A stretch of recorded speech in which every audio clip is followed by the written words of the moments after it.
नमस्कार, सत श्री अकाल, आदाब। जस्ट टीवी देखने वालों को सुमन सिंह की बहुत बहुत प्यार भरी नमस्कार। दोस्तों, आपका स्वागत है हमारे प्रोग्राम स्टाइल शोकेस में। दोस्तों, आप जानते ही हैं कि हमारा यही मैं ये कह सकती हूँ कि उपराला है, यही हम चाहते हैं, जस्ट टीवी वाले चाहते हैं, जो हम गेस्ट लेके आते हैं, सभी यही चाहते हैं कि आप स्वस्थ रहें। और स्वस्थ रहना हर एक के बस की बात नहीं है। ये अपने आप में एक कला हम कह सकते हैं, जो कि अपने आप में एक चैलेंज भी है। और इस चैलेंज को एक्सेप्ट करना, इस कला को हेल्दी वे से जीना हर एक के बस की बात नहीं है। बट अगर हर एक के बस की बात बन जाए तो ये धरती मैं कहती हूँ कि स्वर्ग बन जाए। लोगों के दुखों का नाश हो जाए।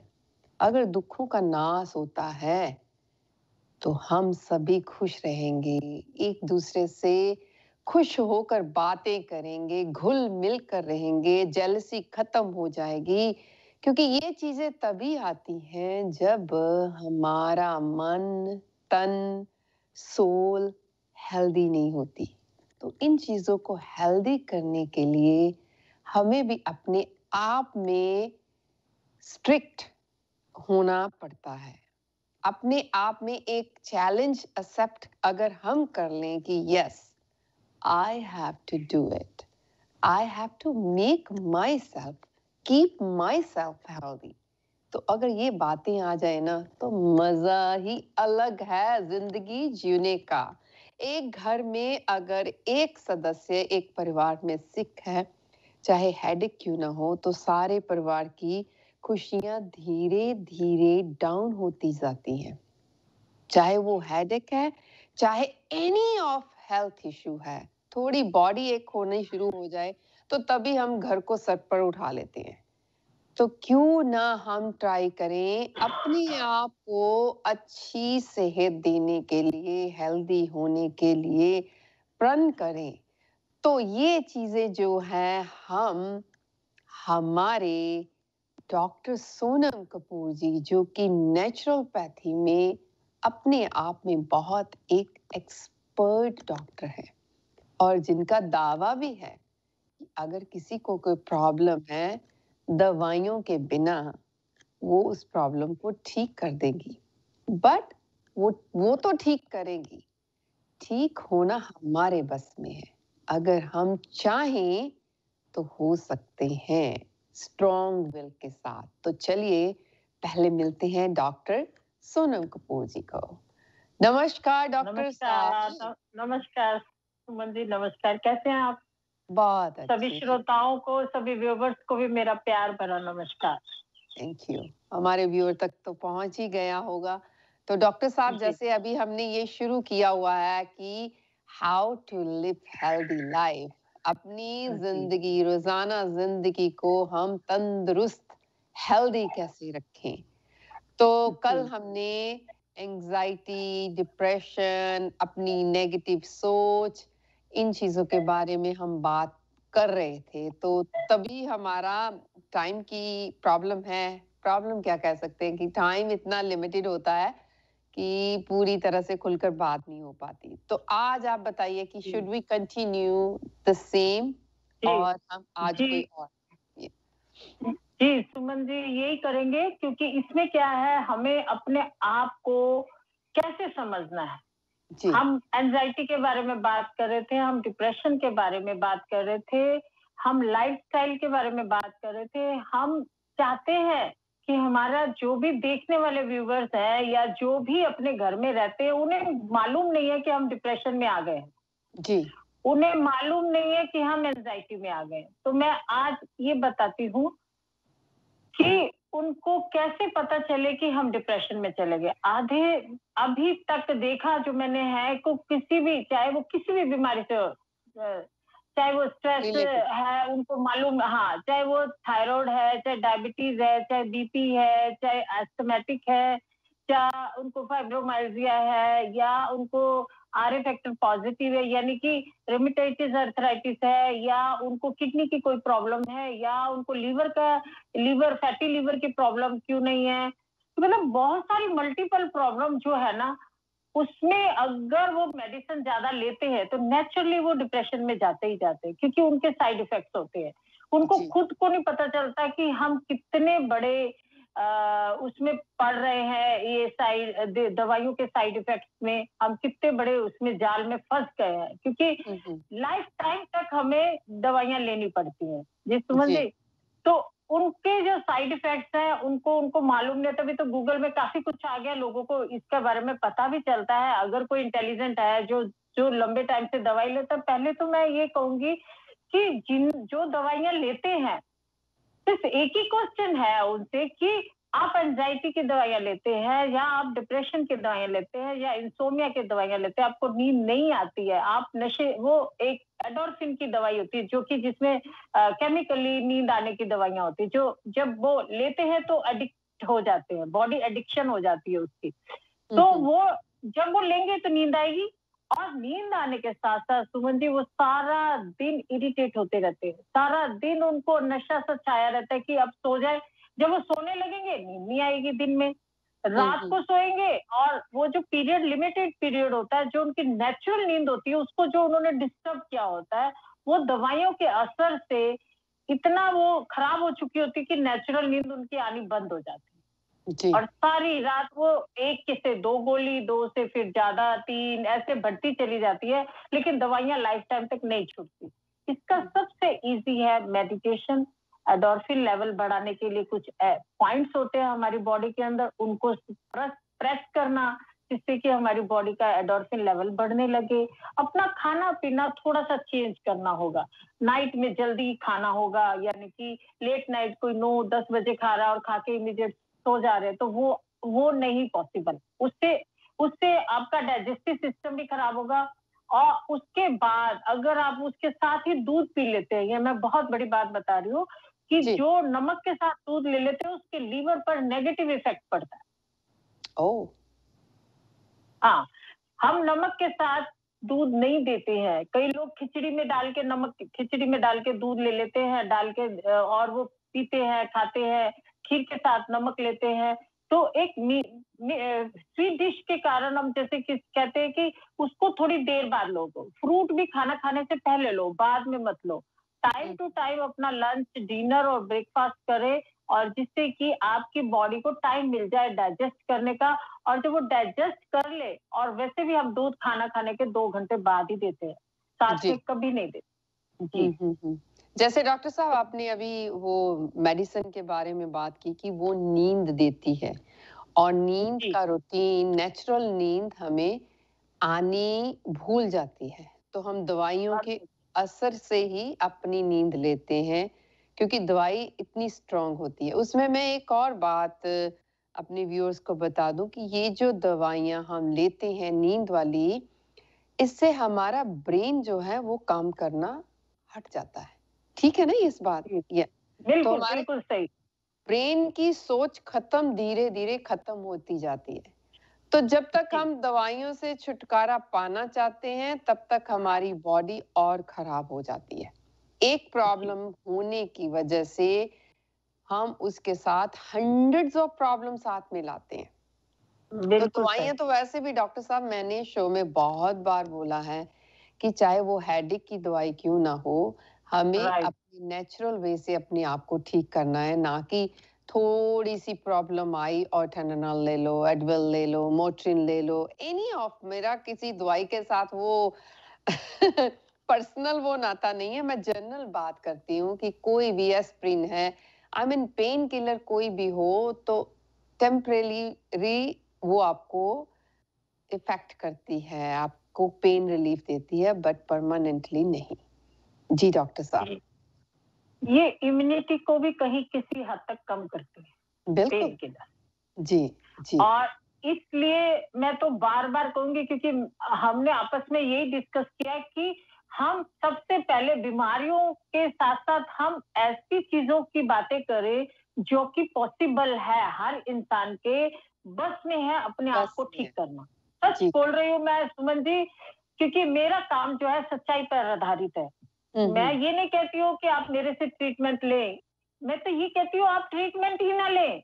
जो हम बोल रहे हैं वो अपने घर पर ही कर लें आप। तो बिल्कुल। आप देखिएगा कि आपको कितना फायदा हो जाएगा। आप क्यों जी। अपना लाइफ का टाइम वेस्ट कर रहे हैं, आप मनी वेस्ट कर रहे हैं, क्यों कर रहे हैं? बहुत मुश्किल से इंसान पैसा कमाता है और आप उसको दवाइयों पे दवाइयाँ लेते रहते हो।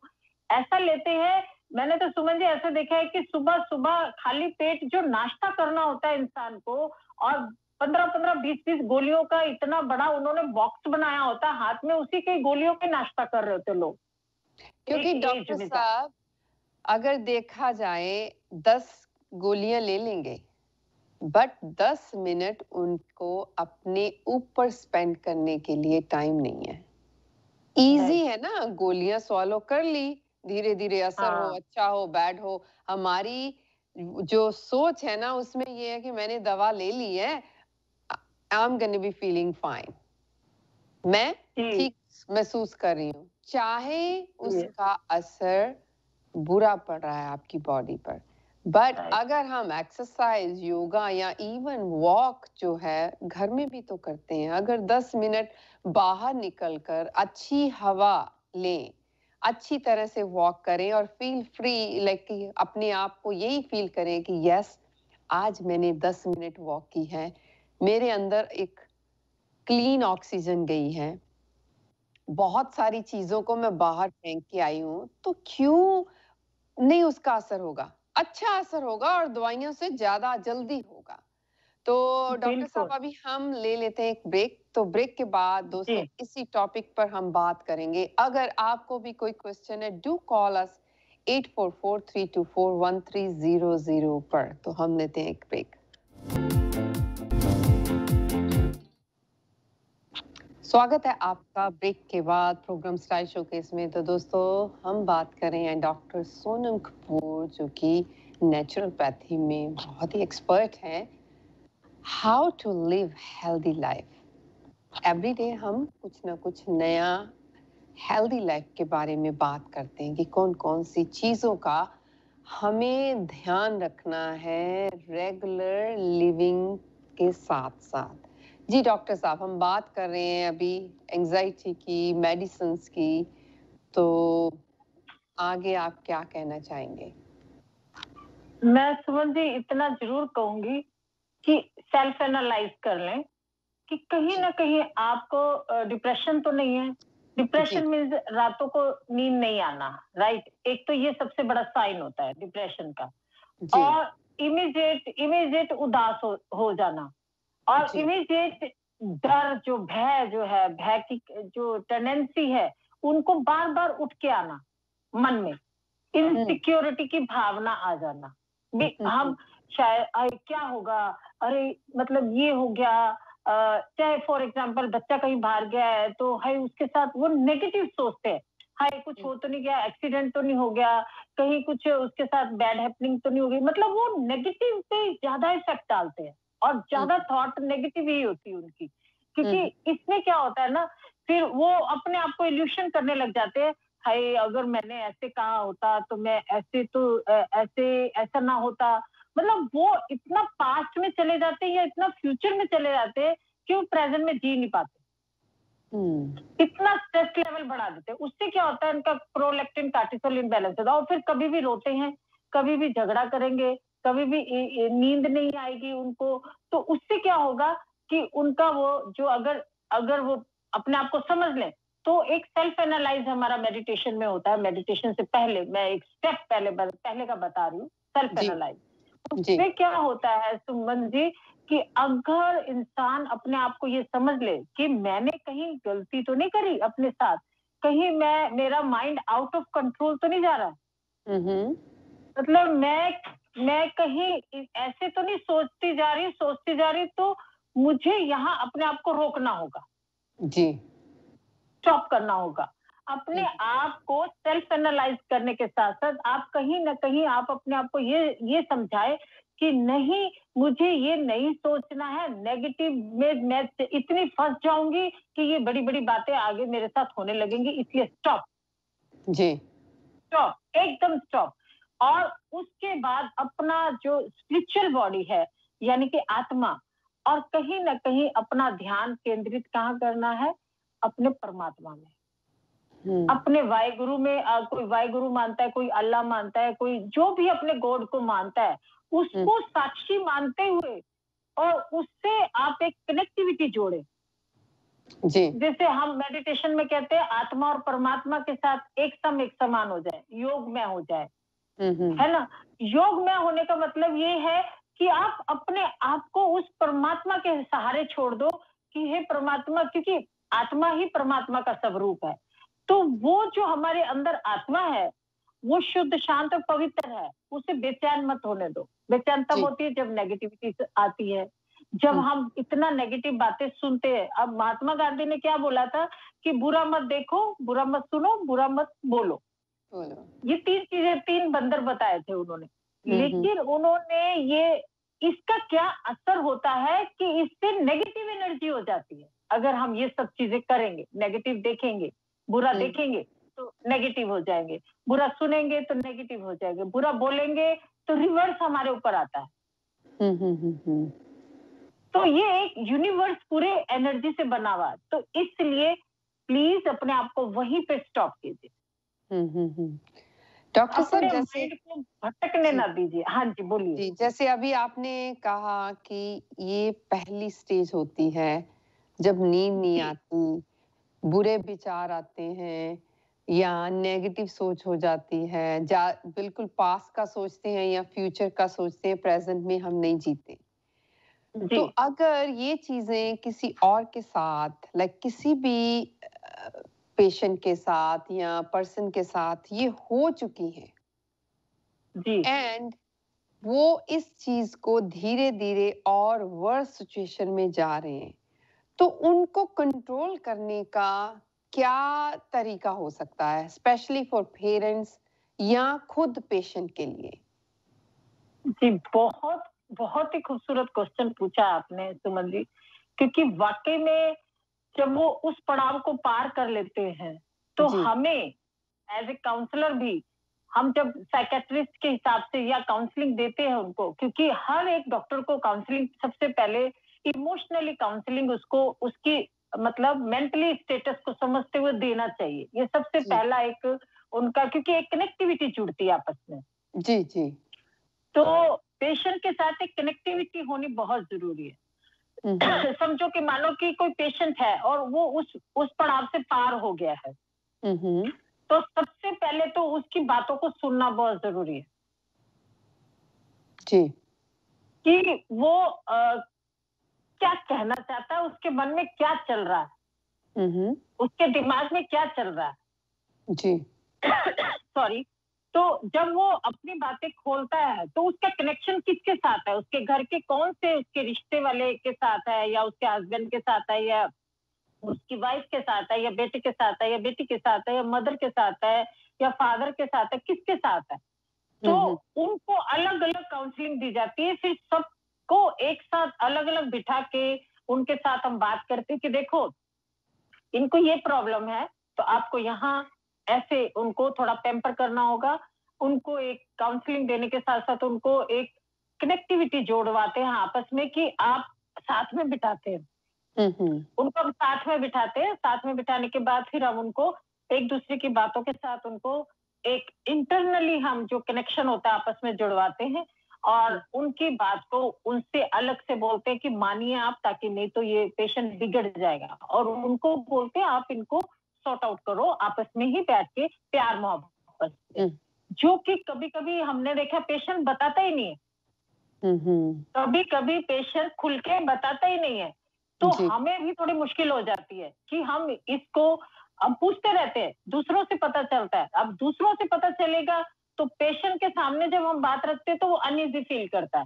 तो जब वो अनईजी फील करता है तो इससे अच्छा है कि हम बात ही ना करें, उसको हम इजी वे से लाते हैं। हमें कॉपरेट चाहिए होती है, कॉपरेशन चाहिए होती है उसके पेशेंट के आसपास के लोगों की भी। जी।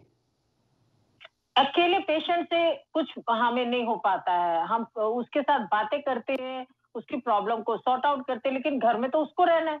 उसी सराउंडिंग में, उसी रिश्तेदारों के बीच में रहना है, तो उसको किस किस से कैसी कैसी उसकी एक्सपेक्टेशन है, या जरूरत से ज्यादा है या कम है। तो होती है, हर इंसान के साथ एक्सपेक्टेशन बढ़ती है, कम भी होती है। तो वो एक्सपेक्टेशन को वहीं से कैसे आपको सॉल्व करना है, ये एक मेंटली जो मैटर होता है, हम आपस में बिठा के तो उसको सॉर्ट आउट करवाते हैं।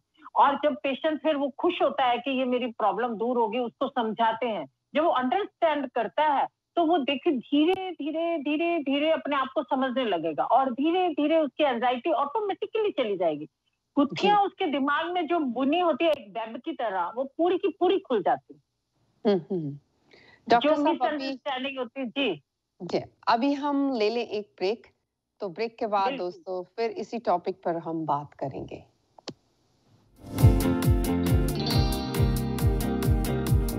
ब्रेक के बाद एक बार फिर आपका स्वागत है हमारे प्रोग्राम स्टाइल शो केस में। तो दोस्तों हम बात कर रहे हैं डॉक्टर सोनम कपूर जी, जो कि नेचुरोपैथी में बहुत ही एक्सपर्ट हैं। तो हम बात कर रहे हैं कि how to live healthy life. Healthy life में जैसे जिस हिसाब से हम बात कर रहे हैं, तो व्हाट आई नोटिस सबसे ज़्यादा डिस्ट्रैक्शन है या हार्मफुल है हमारी बॉडी के लिए, या हम ये कह दें कि बॉडी के लिए नहीं, हमारे परिवार के लिए, हमारे ऑल अराउंड जो हमारे साथ लोग रहते हैं, सबसे ज़्यादा डिस्ट्रैक्शन होती है, सबसे ज़्यादा सेहत को नुकसान पहुंचता है, वो है एंजाइटी, डिप्रेशन। ये चीज़ें हमें खुद ही नहीं पता चलता कि हम इस सिचुएशन में आ गए हैं।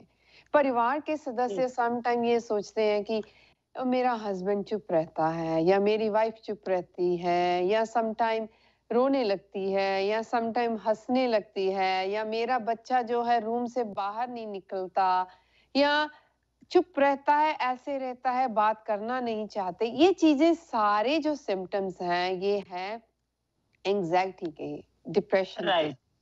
तो डॉक्टर साहब, मेरा आपसे क्वेश्चन ये है, जैसे अभी हमने ब्रेक से पहले बात की कि जी ये सिम्टम्स हैं और परिवार के सदस्यों को समझना चाहिए कि किस व्यक्ति का किसके साथ ज्यादा अटैचमेंट है, या किससे बातें शेयर कर सकता है, किसके क्लोज है। लाइक ये तो उस सिचुएशन में आकर पता चल जाता है कि खुद ही खुद वो पर्सन उससे ज्यादा अटैच होगा, जिससे उसको लव मिलेगा, या लगेगा कि ये ही मेरे लिए एक भगवान का रूप है, तो मैं इससे जी बात शेयर कर सकती हूँ, कर सकता हूँ।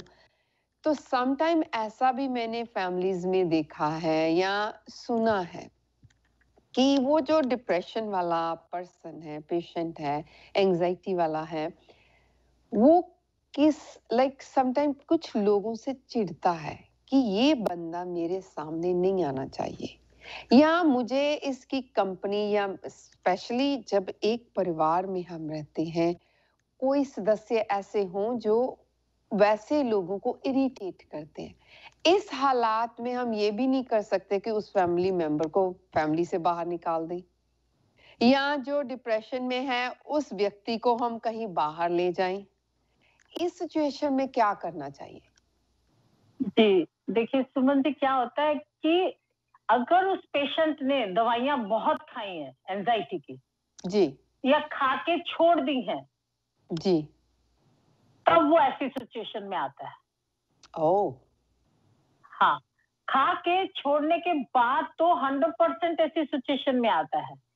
और अगर खाता रहे और उसके मतलब काफी अरसे से खा रहा है और बीच में छोड़ रहा है, फिर खा रहा है, और उसको दूसरी बीमारियां भी हैं, फिर जी। तो उसको मतलब इंसोमिया के बाद हम उसको सिजोफ्रेनिया का देते हैं कि वो डर भी ज्यादा बैठ जाएगा, वो अकेले सोएगा नहीं, नींद नहीं लेगा अकेले, और ऐसे पकड़ के बैठ जाएगा किसी को कि भी मुझे डर लग रहा है, मेरे पास से मत, आप ही चाहिए मुझे, दूसरा नहीं कोई चाहिए। तो ये दवाइयों के साइड इफेक्ट्स होते हैं। तो उनको फिर बहुत ही पैम्पर करके, बहुत ही प्यार से, जिससे वो प्यार करते हैं वो समझाए तो वो समझते हैं। ऐसे पेशेंट, उनको समझाने से वो समझते हैं। धीरे धीरे उनकी काउंसलिंग की जाती है। जैसे कि किसी बच्चे ने, फॉर एग्जाम्पल, किसी छोटे बच्चे ने मर्डर कर देते हैं, स्कूलों में कुछ कुछ करते हैं, चाकू जी। दिखा देते हैं या कुछ ऐसे गलत एक्टिविटी करते हैं। तो ऐसे बच्चों को काउंसलर के पास ले जाने से पहले ही, इसीलिए हर स्कूल में अभी तो पूरा का पूरा हो गया है, सिस्टम हो गया है कि एक काउंसलर होना चाहिए बच्चों को काउंसलिंग देने के लिए। तो अगर पहले नहीं था, तो अभी इंडिया में भी हो गया, आपके यहाँ भी है। अभी तो ऐसा हो गया है कि उस बच्चे को जो प्यार करता है वो ही उसको प्यार से समझाए कि नहीं, तुम्हारा फायदा और तुम्हारा नुकसान कहाँ है, तुम्हारी लाइफ कहाँ जा रही है और तुम कहाँ चले जाओगे। तो बेटा ऐसा या बेटा ऐसा नहीं है कि हमें तो दवाई छोड़नी है या हमें इससे निकलना है बाहर, क्योंकि ये एक बीमारी बन चुकी है, बीमारी का रूप ले लिया है। जबकि ये बीमारी नहीं है, हमें दवाई नहीं लेनी चाहिए थी। अपने आप को मेडिटेशन के थ्रू, अपने आप को काउंसलिंग के थ्रू, अपने आप को सेल्फ एनालाइज के थ्रू, अपनी स्पिरिचुअल बॉडी को एक्टिव करने से हम इससे बाहर निकल सकते हैं। स्पिरिचुअल बॉडी, जैसे ही स्पिरिचुअल बॉडी का मैं नाम लेती हूँ, जैसे कि आप किसी भी इंसान भगवान को मानते हैं या किसी भी चीज को मानते हैं, आप उसके साथ जुड़ जाए जी। आप अपने आप को शांत रखें, आप अपने आप को रिलैक्स करें, किसी भी बहाने से आप अपने अपने क्रोध को कम करें, अपने डर को बाहर निकालें। सेल्फ एनालाइज का मतलब यही होता है। तो सेल्फ एनालाइज मुझे ऐसे नहीं करना है। और अभी तो मैंने देखा है कि समझदार लोगों में भी डिप्रेशन है जी। समझदार लोग भी, इतने समझदार, इतने पढ़े लिखे लोगों में, क्योंकि वो अपने को टाइम ही नहीं दे पाए कभी। वो अपने को टाइम देंगे तो समझेंगे, क्योंकि आज के जमाने में, आज के जैसे मैंने देखा है, लोग अपने को तो समझते नहीं, दूसरे को समझने जाते हैं, अपना घर संभालते नहीं, दूसरों के घरों में झांकने की कोशिश करते हैं। ऐसे ही वो सीरियल भी ऐसे ही देखते हैं, वो जैसे बहुत मतलब ऐसे सीरियल देखते हैं जिससे कि उनके घर पर बहुत नेगेटिव इफेक्ट पड़ता है उन चीजों का। ये तो वो इल्यूशन करने लगते हैं कि मैं भी, वो अपने आपको सीरियल के अंदर ही देखने लग जाते हैं। मूवी में भी इतना चले जाते हैं कि अपने आप को मूवी में देखने लगते हैं और वैसा ही करने लगते हैं। इतना इफेक्ट डालते हैं, इतना अपने नेगेटिविटी इतना भर लेते हैं। और देखिए सुमन जी, इसमें पॉजिटिव वे से नहीं जाते वो लोग, नेगेटिव वे से जल्दी जाएंगे। वो इसमें अपना फायदा नुकसान नहीं देखेंगे कि हमारे को फायदा है तो हम इसमें अपने आप को बचा ले, जी, गुम होने से बचा ले। मैं सिंपल वर्ड में बोलूंगी, गुम होने से बचा ले, अपने आप को खोने से बचा ले। खोते चले जा रहे अपने आप को।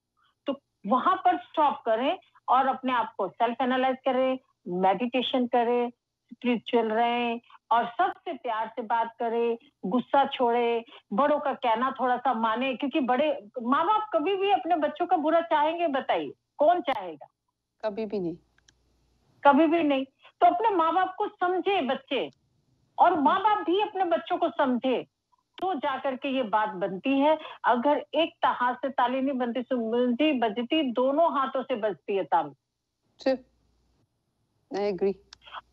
ये करना ही पड़ेगा, अदरवाइज फिर कई टाइम ऐसा आता है, मैंने तो सुमन जी ऐसा भी देखा है कि बच्चे इतना जिद कर लेते हैं, जिस चीज को वो गलत भी करते हैं तो पेरेंट्स उसकी पूरी कर देते हैं। तो बच्चे इतने स्पॉइल किए होते हैं लोगों ने कि वो फिर जब बड़े हो जाते हैं तो फिर वो बोलते हैं ये तो खराब ही है। बच्चा कोई खराब नहीं होता, ये पेरेंट्स का कहीं ना कहीं फॉल्ट रह जाता है जब बच्चे छोटे होते हैं। तो ये समझना पड़ेगा कहीं ना कहीं पेरेंट्स को भी कि हमें अपने बच्चों के साथ कैसे टैकल करना है, पढ़ाई में कैसे करना है, खेल कूद में कैसे करना है, घुमाने के लिए कैसे करना है, खिलाने पिलाने में कैसे करना है, उनको टाइम कितना देना है हमें। आप ये नहीं कि 24 घंटे उनको भी इंडिपेंडेंट को स्पेस दीजिए, लेकिन ऐसा मत कीजिए कि आप बिल्कुल ही या तो उनकी हर एक गलत बात को भी माने, और जब वो बड़े हो जाएंगे तो फिर वो गलत बातें, वो जैसे बड़े होंगे बातें भी गलत बड़ी होती चली जाती है। वो आते छूटती थोड़ी है, और बढ़ती और बढ़ेगी, क्योंकि उम्र बड़ी है तो फिर बड़ी गलतियां करेंगे। छोटी उम्र में छोटी गलती है तो कहीं ना कहीं बच्चों को प्यार से समझाइए, उसका सही और गलत दोनों मायने बताएं, ताकि बच्चा अपने आप सही रास्ता चुन सके, जी, चूज कर सके। तो ये चीज बहुत कमी मैंने देखी है लोगों के अंदर कि ये चीज नहीं है पेरेंट्स के अंदर। बस बच्चे ने जो बोला बस वही ठीक है जी, चाहे वो गलत कर रहा है, नहीं, आप बच्चों को समझाएं। आप जब तक देखिए, माँ बाप बहुत प्यार करते हैं बच्चों को और बच्चे भी माँ बाप को लगाव करते हैं, लेकिन जी, कहीं ना कहीं जो पेरेंट्स में से किसी को मम्मी या पापा, बच्चे अलग थोड़ा ज्यादा कर लेते हैं, हुँ, लेकिन जिससे ज्यादा करते हैं वो अगर उनको समझाए तो बहुत जल्दी अच्छा इफेक्ट पड़ता है उनके ऊपर। जी, बिल्कुल। तो डॉक्टर अगर साहब अभी माइंड ये जी, एक ब्रेक ले लें, तो ब्रेक के बाद दोस्तों जी, हम फिर इसी बिल्कुल, टॉपिक पे बिल्कुल, बात कंटिन्यू। करेंगे। तो जी, लेते हैं एक ब्रेक। ब्रेक के बाद एक बार फिर आपका स्वागत है हमारे प्रोग्राम स्टार शोकेस में। तो दोस्तों आज हम बात करें how to live healthy life, और हेल्दी लाइफ लिव करने के लिए, जिंदगी अच्छी तंदुरुस्ती से जीने के लिए हमें क्या क्या प्रॉब्लम आती हैं, क्यों आती हैं, और इनका सलूशन हम क्या निकाल सकते हैं, इनसे छुटकारा हम कैसे पा सकते हैं। तो हम बात करें डॉक्टर सोनम कपूर जी के साथ, जो कि नेचुरोपैथी में एक्सपर्ट हैं। जी डॉक्टर साहब, कहिए। जी, अभी हमने बच्चों की बात की, अभी जी, हम हस्बैंड वाइफ की बात करेंगे, क्योंकि जी, आजकल वाइफ भी ज्यादा एंजाइटी में जाती है, डिप्रेशन में जाती है, वो जी, कहीं ना कहीं मेंटली जो है स्ट्रेस में आ जाती है। तो ये बहुत से कॉमन है। कॉमन इसलिए है क्योंकि कभी कभी क्या होता है, जैसे अभी अमेरिका में कोई रह रहे हैं या इंडिया में रह रहे हैं, आधी फैमिली वहां है, आधी फैमिली यहाँ है, या पैसे की वजह से, या घर की वजह से, या कोई अपने रिश्तों की वजह से, तो इनसिक्योरिटी की भावना बढ़ जाती है, इनसिक्योरिटी।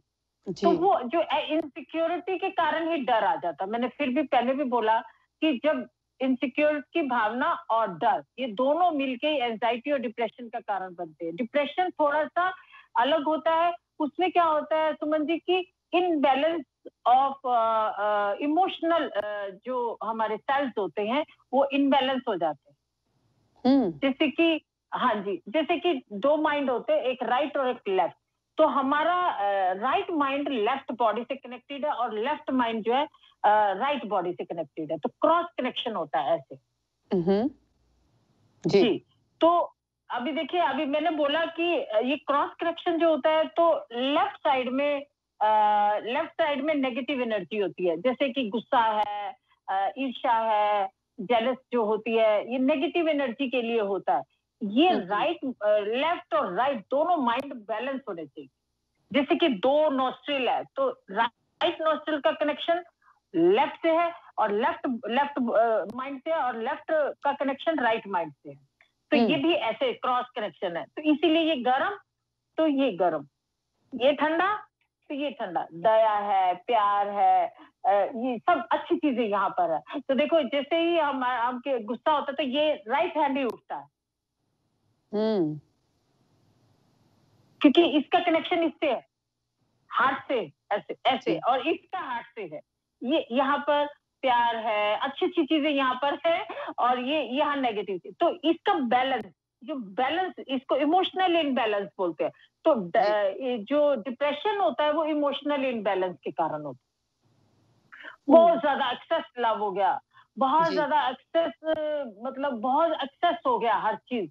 तो उससे क्या होगा कि बस वो फिर सैड होता है, सैडनेस आती जाती है धीरे धीरे, डिप्रेशन में, धीरे धीरे चुप्पी में, धीरे धीरे अकेलेपन में चले जाना, धीरे धीरे किसी के साथ बोलना नहीं, मतलब ऐसा हो जाता पेशेंट। और जो एंजाइटी वाले होते हैं, वो एंजाइटी वाले थोड़े से हाइपर हो जाते हैं, गुस्सा आ जाता है, वो झगड़ा करते हैं, वो हम्म, लड़ाई करते हैं, एक पल में फिर रोने भी लगेंगे, एक पल में तरस भी अपने आप पर करते हैं, दूसरे पर नहीं, और उनको इम्पोर्टेंस भी चाहिए।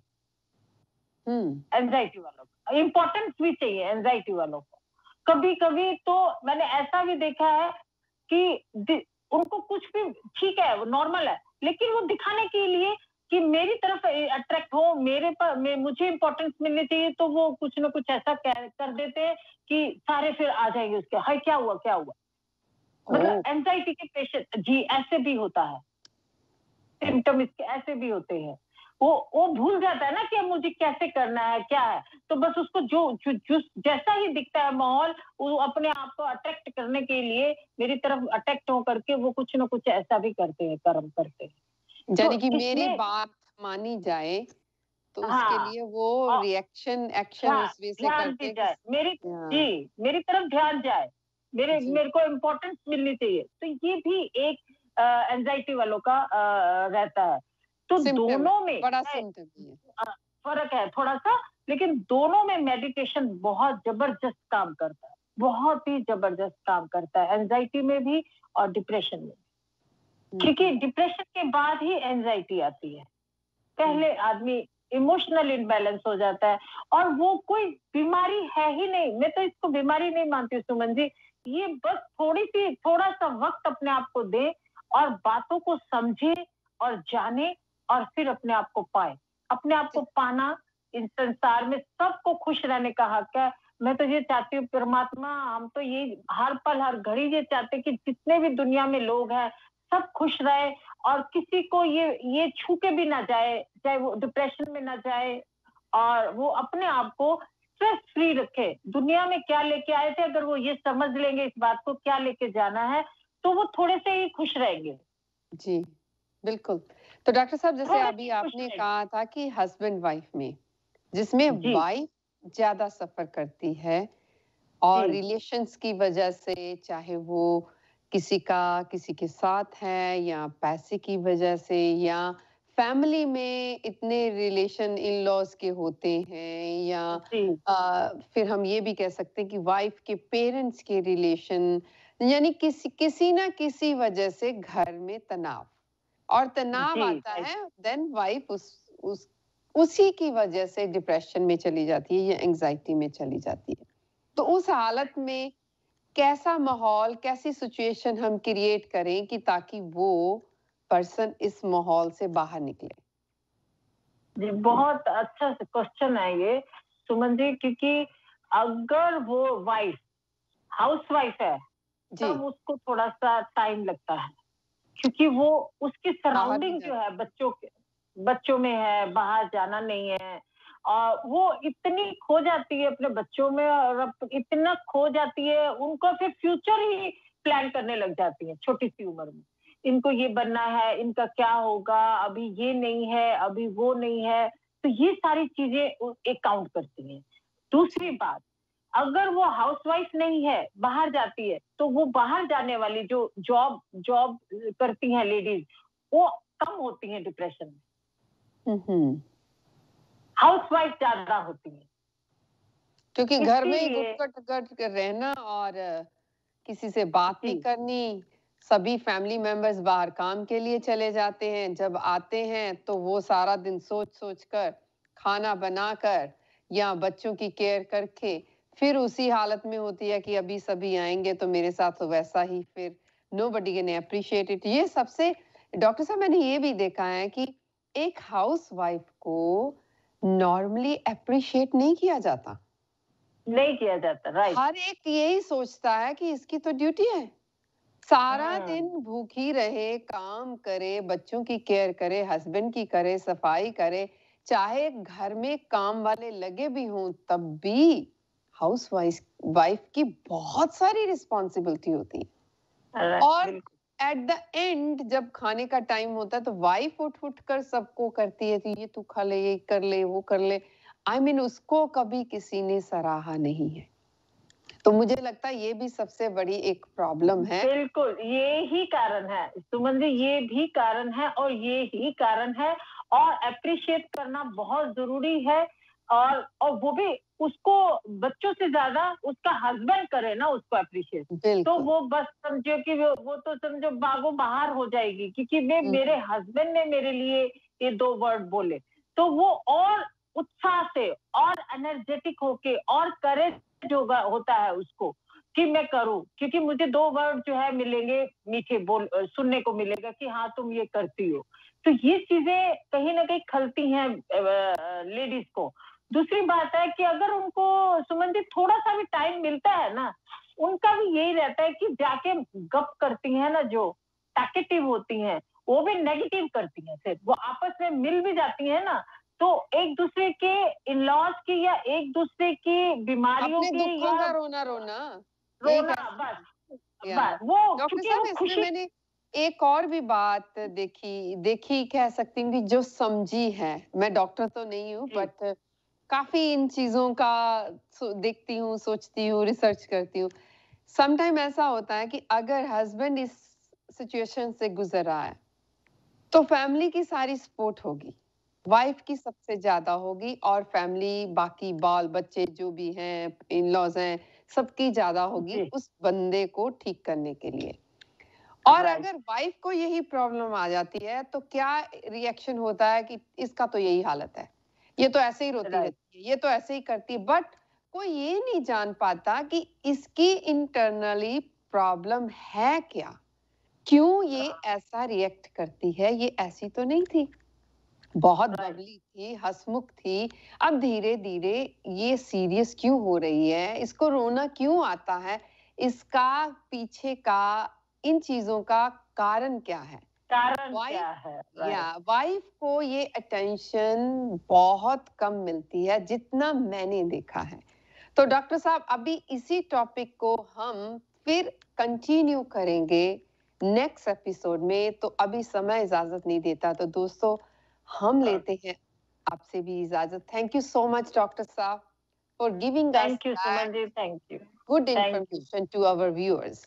तो व्यूअर्स, हम थैंक यू। मिलेंगे कल एक नए टॉपिक के साथ, और नए दिन के साथ, अच्छी सोच के साथ। तब तक के लिए आप हमें इजाजत दीजिए। नमस्कार, रब राखा।